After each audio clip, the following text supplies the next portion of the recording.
listening to Community Forum on KCCC 930 AM, sponsored by Eddy County, honoring God, country, and family, thriving with industry since 1889.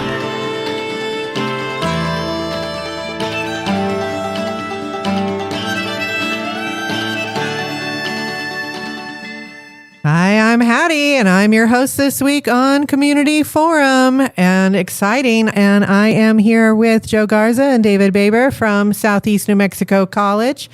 They are in part the backbone of the Eddy County Drone Soccer League, and that's why they're here. But they do other stuff, and we'll talk about that a little too, because, it's not drones all day.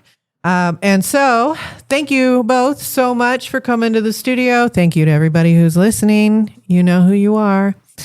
And so let's begin in the beginning, because that's a good place to start. And I'll start with my tale in brief. I was asked to take on the management of the Drone Soccer League. It's a program that the school put together, got a grant, got all these drones. And I, of course, have a full-time job, and yet was needed to manage drones. So we just shoehorned it right in. Very exciting. But the training is long and boring. And so let's start with that, because you two came to the rescue with your technical expertise or willingness to experiment. And you really did rescue me, because it would be a lot for one person. So I really appreciate you both. And so I handle more of the logistical side. I'm going to set up the games with the different locations. If we're doing different locations, we still have to decide that amongst all the coaches, if we want to do one location or multiple locations. And then we did an exhibition at this STEAM Expo at SCNMC in April. Some of you came by the drone room and got to play with them. How cool was that? And then it's just been madness since then, really. So tell me about how you got on the drone team. Well, we were told about the Drone Soccer League that we were going to be starting, and that you needed help getting it. You needed help getting it up and running. It undertook a lot of different things, different components. We had to sit through a very grueling, monotone instructional video. Oh my God. For many hours. The video, I really fell asleep a couple times watching. And one time was in front of the bosses, but they didn't notice because they were also in the training. Yes. Yeah. I think, within 2 minutes into the video, I was already doing the nodding of the head and trying to stay awake. Yeah. It was very tough. That alone was torture. Yeah. So the video in question is, of course, the professional development video that all the coaches have to take, because they have to build the initial instructor drones that serve as the example or gold standard for their students to then build the drones, because it's a STEM activity, not just an e-sport. Correct. Yes. And then, got through that, and then me and David were able to start building, which we could have started building without watching that video, but rules are rules. Rules are rules. That's right. That's right. So then we start building the drones. We have 12 drones to build, right? It was 12, right? 14. 14. My correction. Okay, yeah. 14 drones that we had to build. And I think, so very, very small components and pieces to these drones. It was very tedious. I mean, we're building these things from the ground up, literally. You start with a base plate, and then you go from there. You attach motors, you attach sound, you attach the LED light boards, you attach the remote sensor control. Yeah, and that's what makes it such a great STEM activity for the kids, right? Absolutely. And those kids for our league would be ages 10 to 18. Yes. And so we started building those, I think, after the first two. Me and David were building one every 5 minutes or so. I mean, we're knocking them out. Once you got it. Yeah, once we got it down, David, you can correct me if you want. But yeah, I mean, we were knocking them out pretty quick. once we got it down. What do you think? About every 30 minutes or so. Nice. Okay, all right. That's still a really good pace because the first one takes like hours. Yeah, I think like the first one took us an hour, a little over an hour, and then the second one was like right at an hour. By the third one, we were knocking them out in 30 minutes. Yeah, we figured out our own little like steps in doing it. It kind of sped it up. We didn't do it in the order we were supposed to, but we got the job done. Well, the order you're supposed to is really based on the lessons for the kids. That's right. And so then the science and the order of it's really important. Absolutely. I think for us and the exhibition team, it was more important just to have completed drones. Yes, completed drones. Absolutely. So then, once we got them built, then came the fun part of learning to fly them. Me personally, it took me a lot longer to learn to fly them. I am up there in age, everybody. I'll let you know that. I'm not a young spring chicken. David, on the other hand, he's one of the younger generation, so he caught on really quick, and he learned to fly the drones way faster than I did, way better than I did. In fact, there are 3 modes of speed on these drones. There is your slow mode, which is Joe mode. Then there's the normal mode, and then there's David mode, which is like super fast. Yeah, and we don't really want the teams to set that mode. No. You can program it differently. Yeah, and so that brings up the thing. It seemed in the kind of the division of labor that you really took on a lot of the programming. So can you tell us about that a little bit? So basically, there's a program called Beta Flight Configurator. You use that to program the drones. And there's a lot of settings in there. But once you understand like what each setting does, you can program each drone to fit the person. And I think that would probably be the toughest part for everyone, is just figuring out how to program it for yourself. Sure. Well, especially they're really going to be shared amongst the team, so they might have to agree upon a standard, right? That, or you can do like how I did, and you can just program different settings for like one button, I guess you can say. Okay. And have it swap between settings using that button. Oh, nice. So that'll be cool. So that way, if some of the people are more comfortable with the faster moving drone. Now, I'm sure that as coaches, we'll, in our planning meetings, we'll all decide upon parameters that the kids have to stay within for fairness in the competition. Fairness, but we're not to that phase yet. Right now, we're still in the getting the coaches up and going over the summer so that they can start working with the kids as soon as school starts next month. Yes. And so live games against each other should start at the beginning of October. First week of October. Yeah. Our plan is to have that first all team exhibition game, as they consider our preseason scrimmage. And we'll have that maybe here. I think we maybe decided to do that here at here is the SNMC Workforce Training Center at the former Joe Stanley Smith Elementary. That's correct. But I just saw the JMA gym and it blows ours away. It is way bigger. Yeah, like I think you could set up 3-4 arenas in theirs. That might be ideal. And Ian told me that their gym at JMA is bigger than the blue gym and the wood gym at the boys club. Wow. I know. I was like, that's big. Yeah. So I don't know. And they are one of our teams that's committed. So we may hit them up. I'll say they're committed because they've already picked up their student drones. They got their certification and have moved to the next phase. So I consider that fully committed to the program. Committed, yes. Yeah. Yeah. And so we have one team from Carlsbad High School set up, committed, and then we have the JMA team, and then the homeschool hub is supposed to schedule to pick theirs up. So they're moving along. But I think that when we're done here, we'll talk about a boot camp day that we could do for the rest of the coaches to get them up to speed. I think that'll be really good. So we were just discussing the programming of the drones, and while we were temporarily off record, David and I were talking about how there's different positions for the team. I like to consider drone soccer like a combination of BattleBots and Quidditch. Because you've got this crazy like round goal hanging from the ceiling, and you've got to get your drone in there. And then there's like a striker who's the one who can score. And then there's the other positions that are more defensive. And so it just really, and then, the drones are flying around in the thing. So it just kind of, there's no golden snitch or anything, but otherwise it really kind of reminds me of the closest we can get to Quidditch since we don't have flying brooms. Yeah, that's a good assessment. It's exactly what it's like.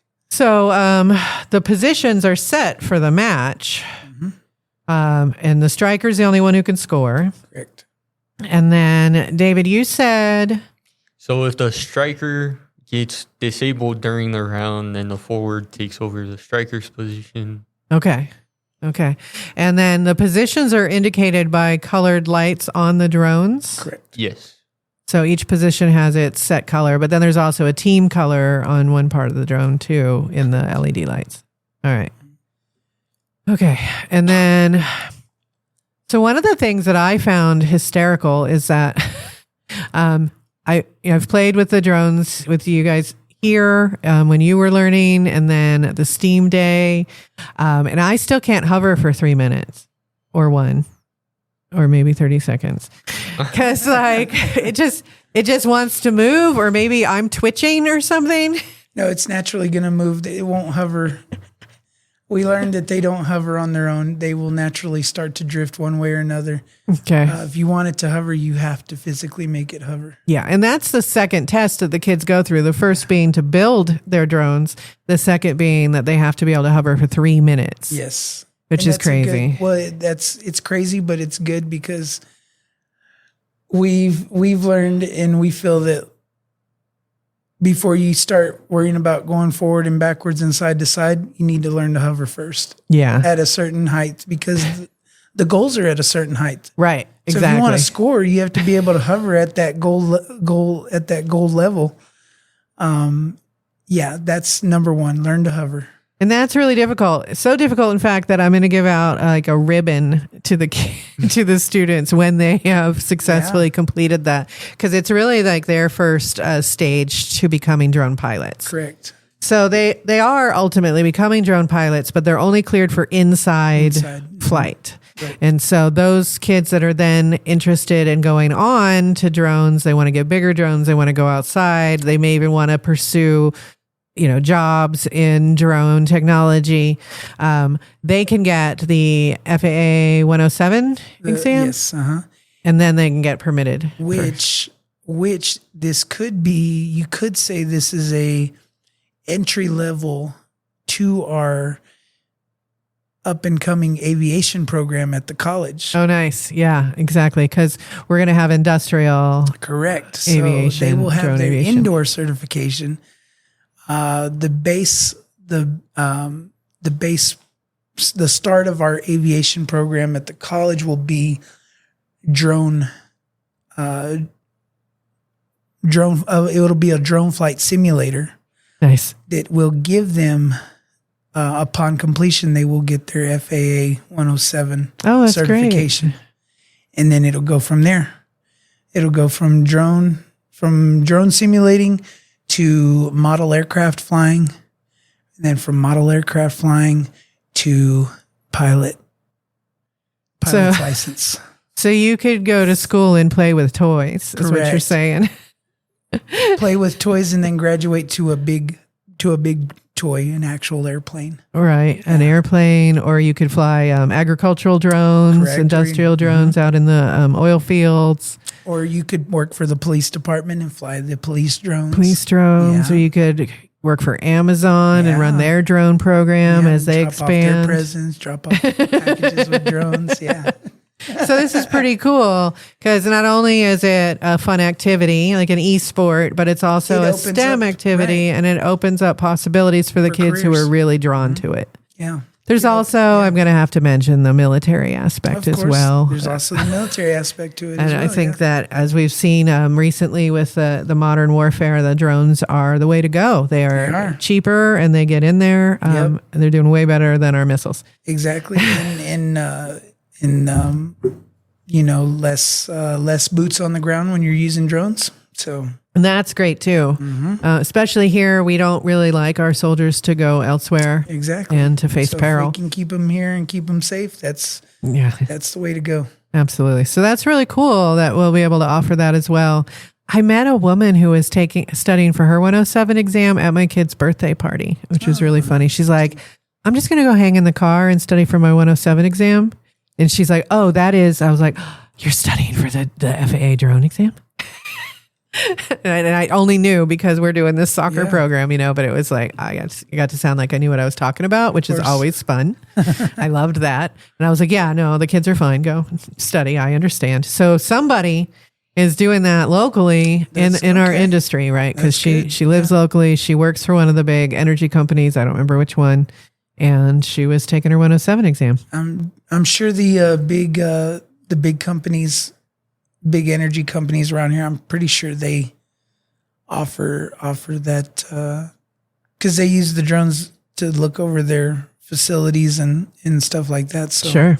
Pretty sure they know who to send them to, but pretty soon SCNMC will be offering that. So that's so great. I love that so much. I'm so excited. I love it. So we're doing a lot of exciting things, I'd say. Now, what do you think the hardest thing is about programming the drones, David? Understanding what each part of the program does for the most part. So you got to understand like the differences between pitch, roll, yaw. So we're teaching the principles of flight and aviation. Yes. Absolutely. I love this. Mm-hmm. Absolutely. This is so great. And so, unlike regular drone soccer, I mentioned before, we're allowing kids from 10 to 18. U.S. drone soccer does, which we're not participating in this year, but we're trying to follow most of their rules so that we're prepared in the future if it takes off, if the schools and organizations are into it and we want to become a district, we can. So we're trying to stick to the rules, but we did allow 10 and 11-year-olds because our organizations have a lot more 10 and 11-year-olds amongst them. Right. And so we wanted to make it easier for them to put teams together. We are not being super strict about the diversity requirement, though we do encourage it because the whole point of these STEM activities is to get kids who are not normally exposed to it that opportunity. So it's really important to us, but we also understand that we are a small area with 7,000 kids. And so you can only get so many of each type, shall we say. So we're being a little loose on that, though we do expect an attempt at a well-balanced team, not all, boys. We'd like to have some girls in there. Other minorities who are not normally in the sciences, we want to encourage them, of course. And another thing is that they're very strict about their uniform rules.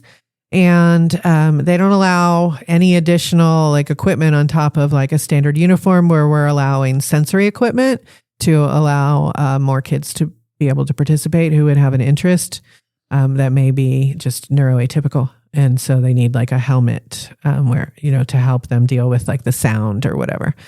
So we're allowing that. And then, And so the different schools and organizations are given these kits. We got a grant that one of our oil and gas guys found out about, Jerry Bryan, and turned us onto it. And so we got a grant, and that's how we bought all the drones and to get us started. So we have the exhibition team, which is essentially us and those you've taught to use it. And we have a drone kit for exhibition, and we hope to get out to the schools, or to have the schools bring drone kids here to demonstrate for them, to get them excited about it as the school year starts. And then what else did I want to say about that? We're going to need volunteers from the community, ultimately. Referees, which have to get certified through the U.S. drone program, because we want to follow all the scoring rules for U.S. drones. So we're prepared for that eventual elevation. And then scorekeepers, and those can can vary. You can volunteer right through your child's school, or you can reach out to me, LKIMBELL at senmc.edu. I know it's not the name you know, but that's how you reach me, because they make me use legal name there. And so you can reach out to volunteer. It'll ultimately be up to the individual teams which volunteers they choose to work with. But we want to get a pool of volunteers together. So you'll probably see advertisements and flyers about that going out in the next week or two, which I'm really excited about. And then, we're going to have, because a meet is really short, right, David? Like an actual game. Yeah. So each round of the game is 3 minutes long. There's 3 rounds per game. So relatively quick. So even with setup and tear down, we're not talking an hour of our time ultimately, right? Or how long does a setup take? I would say setup would take longer than an actual match. Okay. Cool. So it's a really fast moving game. They have really tiny batteries. And so there's a lot of having to switch that out in between the matches. And there's, you might have to stop and make repairs to your drone because they're banging up against each other. But these are things that the students will learn to do on the fly. Yeah. That's why we have really them. cool. That's why we have them build their drones themselves. That way, when they do have to make those repairs, they know exactly what to do because they built it. I think that's so cool. Yeah. I'm so excited. It teaches responsibility because they have to maintain their drones. Right. The drone they build is the drone that they will have the entire time. Oh, cool. Mm-hmm. So it's their responsibility to keep up the maintenance on it, make any necessary repairs that need to be made during matches. If something breaks, they know right away how to fix it. They can make that repair real quick, get back in the game. It's a good thing for the kids to learn this stuff at an early age, especially. Absolutely.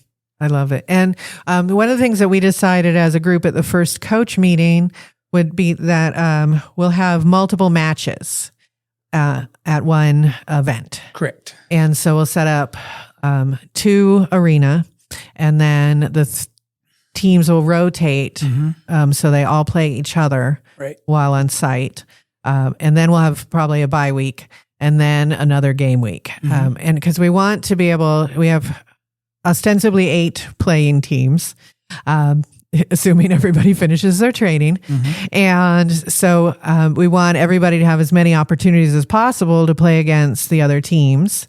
And we want each one to act as host, whether it's at their facility or someone else's. Each team will have an opportunity to be the host team, the home team, exactly. And then it'd be great to get, parents out and involved.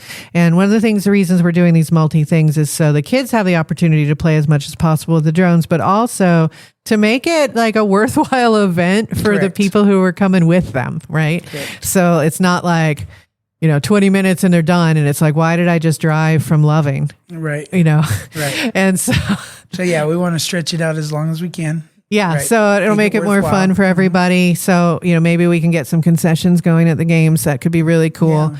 We'll figure this all out in the next 2 months as we're working towards that exhibition game, the all-team scrimmage at the beginning of October, which I'm really looking forward to.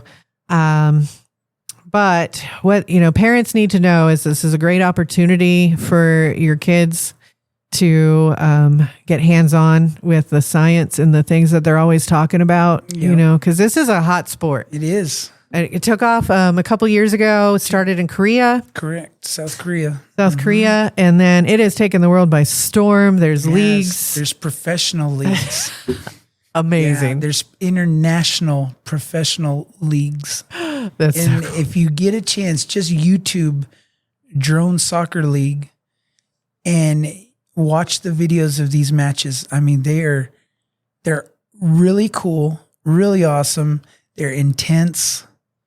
I mean, these are adults that are doing this. Right. So they're much more competitive. And much more competitive.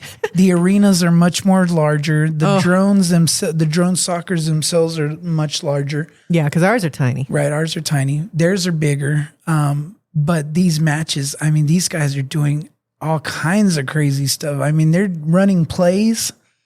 I love it. Well, you got to get strategic to score. Yeah, it's so yeah. If you get a chance, YouTube Drone Soccer League and just watch a couple of videos, you'll fall down the rabbit hole. Absolutely, I love it so much.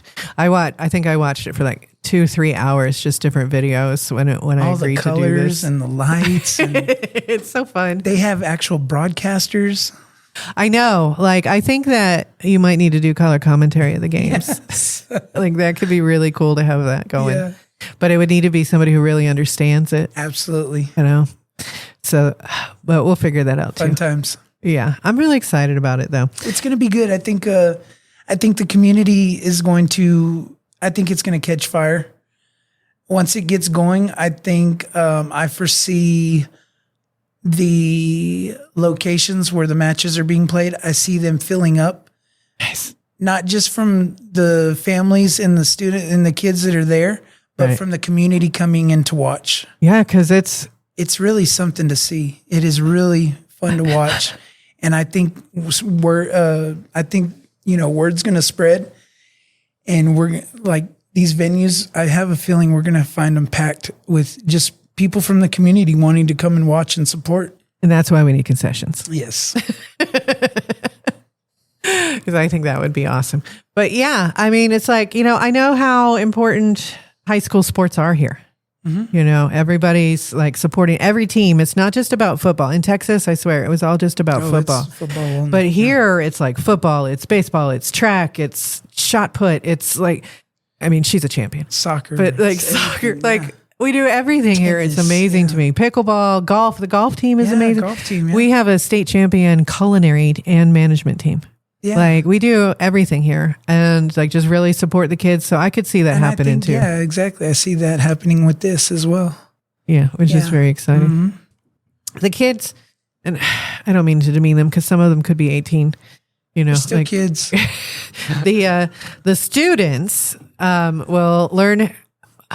They'll ultimately have to be separated into positions, right? Correct, yes. And it'll be based on relative strength in the position of the varying students. And some may be more drawn to gameplay and some may be more drawn to repair, but they all have to be able to do both. Correct. Yeah. Correct. Which I think is great. And it's okay if you're stronger in one thing than the other. Right, exactly. It's okay. And then that's going to be part of practice and part of learning. Getting a better during the practice and learning to fly the drones and doing the different positions, they'll get a better understanding of who's stronger at being a swiper, who's stronger at being a striker, who's stronger at being a goalie, and there you go. Yeah. And then the referees who volunteer will go through a free certification online that's offered by U.S. Drone Soccer because we want to use their rules, as I mentioned. And so, there's 3 referees per game because there's the head one and then there's the 2 assisting ones. Mm-hmm. They make sure that like only the striker is scoring and everybody's playing properly within their positions.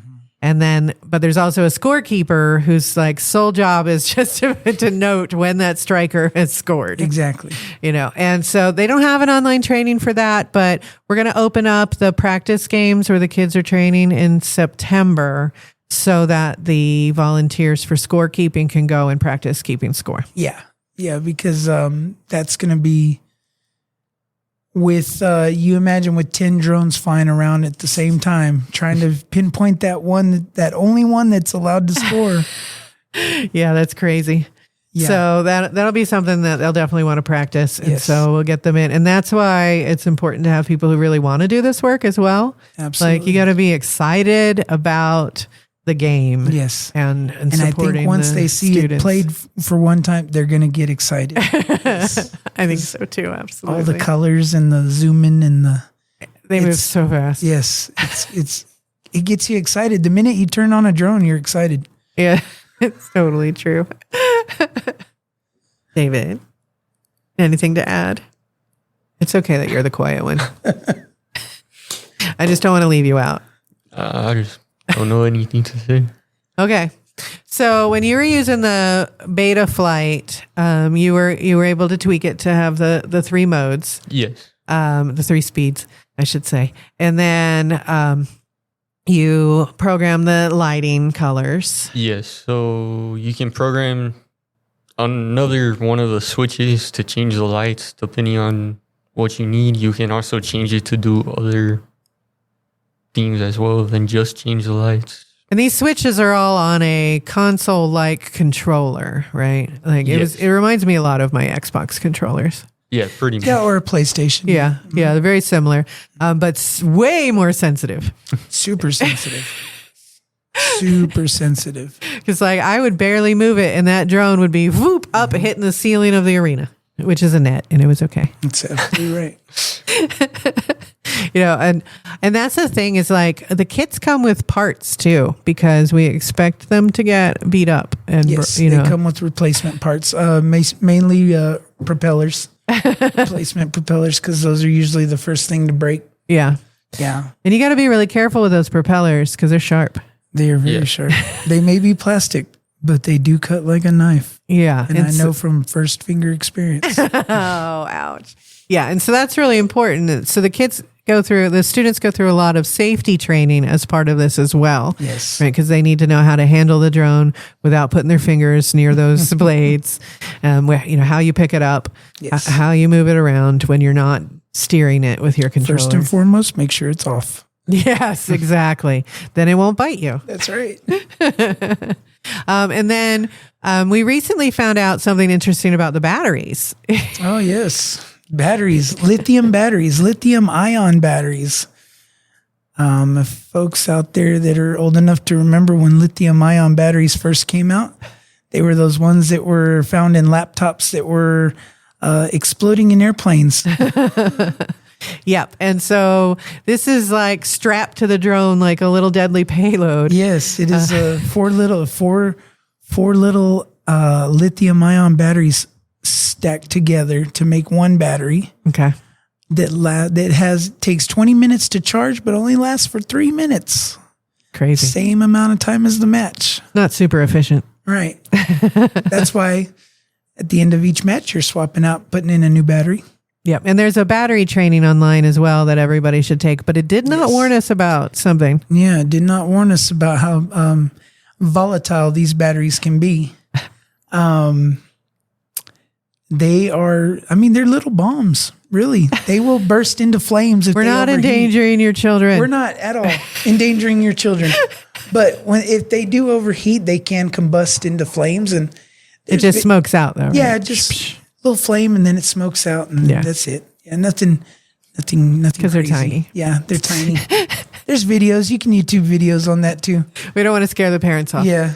Because it's really going to be an amazing opportunity for your students, and the coaches who have stepped up are really phenomenal, and I really appreciate them all so much, and they've really come at this with enthusiasm.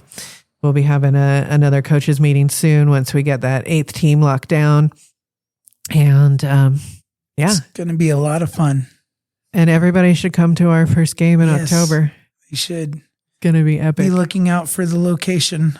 Yeah, we'll send all the information out. I'll put it on the community calendar, not only the one I maintain at kccc930am.com, but we'll also put it on the community calendar and the chamber calendar and all that stuff so that people can find it, because it's going to be epic. Yes. All right. Any final thoughts? No? That's it for me. All right. Well, thank you everybody for listening to today's episode of Community Forum. Again, I'm here with Joe Garza and David Baber from SCNMC. Now, that's right. I did want to touch on, you don't do drones all day. No, we don't. Yeah. So what do you do with your day job? So day job at the college in the mornings, we offer a free commercial driver's license program. And that's free to Eddy County residents. Free to Eddy County residents, yes. It is an 8-week program. The first 3 weeks you are with myself and David at the college. We prepare you for the permit to get your learning permit at the motor vehicle department. So we go over the information you'll need for your general knowledge exam, combination exam, and your air brakes exam. And then once you receive your permit and your DOT physical, which gets you your medical card, the remaining 5 weeks you'll spend in Artesia truck driving school. And those fine folks over there will get you ready for your actual driving test. Yeah. And the first 3 weeks, they're on the simulators, correct? Yes. First 3 weeks, you're on the simulator with us. The simulator is meant to give you a feel of the actual truck. You're able to start practicing the 4 maneuvers that you have to take for the test. You're able to start practicing those early and getting used to performing them. Also, we have the virtual headsets, which you can do virtual walk-around inspections.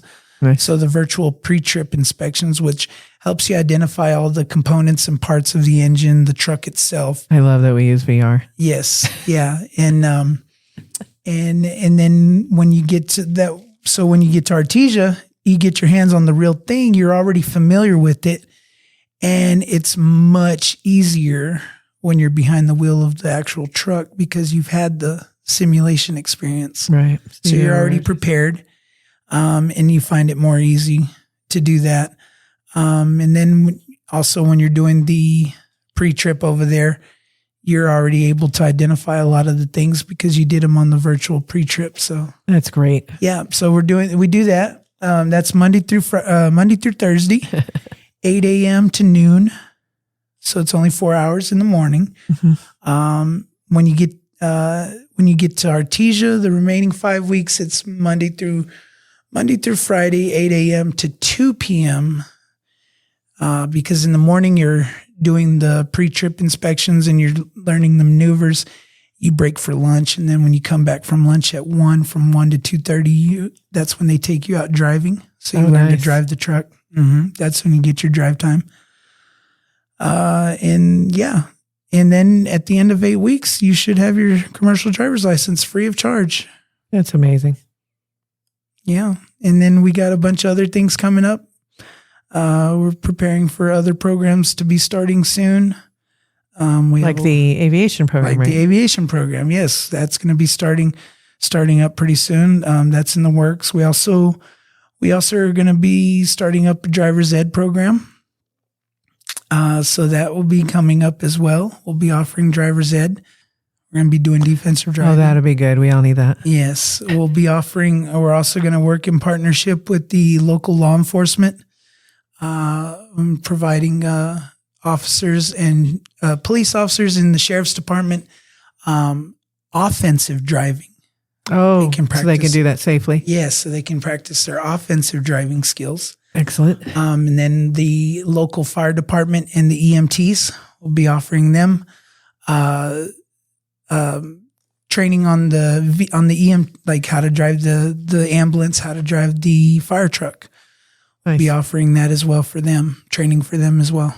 That's so cool. Yeah, we got a lot of stuff coming up. A lot of stuff in the simulation lab. Yes, my plate is getting higher and higher. I love it. Awesome. Well, thank you both so much for coming today. Thank you for having us. Oh, I'm so excited to share this program with you, really. Yeah, I'm excited for it to get started. And Eddy County, support your local drone teams when they pop up.